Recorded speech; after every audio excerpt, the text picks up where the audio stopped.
வானொலியில் ஒரு பாடலை கேட்ட கவியரசர் கண்ணதாசன் அந்த பாடலை எழுதியது தான் என்று நினைத்து கொண்டிருக்க, அந்த பாடலை எழுதியது வாலி என்று தெரிந்தவுடன் வாலியின் வீட்டிற்கே சென்று பாராட்டியுள்ளார் கவிஞர் கண்ணதாசன். அது என்ன பாட்டு என்ற ஒரு சுவாரஸ்யமான தகவலை பற்றி தான் இந்த பதிவில் நாம் பார்க்க போகிறோம். வாங்க பதிவிற்குள் போகலாம். தமிழ் சினிமாவில் 5 தலைமுறை நடிகர்களுக்கு பாடல்களை எழுதிய பெருமைக்கு சொந்தக்காரர் கவிஞர் வாலி. ஜெமினி, சாவித்திரி நடிப்பில் வெளியான கற்பகம் என்ற திரைப்படத்தின் மூலம் தமிழ் சினிமாவில் புகழின் உச்சத்திற்கு சென்றவர் கவிஞர் வாலி.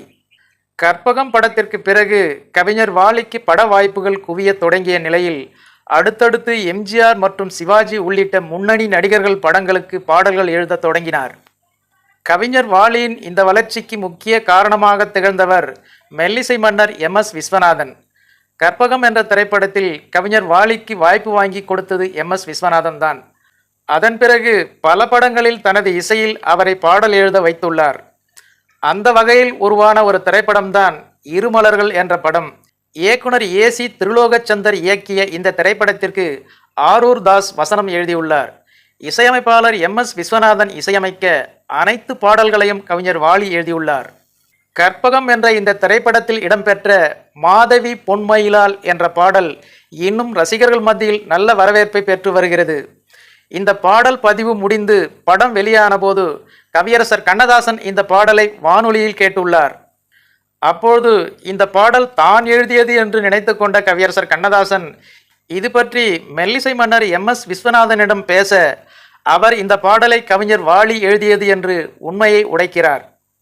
இதை கேட்டு ஆச்சரியமடைந்த கவிஞர் கண்ணதாசன், நான் எழுதியது போலவே இருக்கிறதே, நான் உடனே கவிஞர் வாலியை பார்க்க வேண்டும் என்று சொல்ல, MS விஸ்வநாதனிடம் கவிஞர் வாலியின் வீட்டு முகவரியை வாங்கி கொண்டு நேரடியாகவே வாலி வீட்டுக்கு சென்றுள்ளார் கவிஞர் கண்ணதாசன்.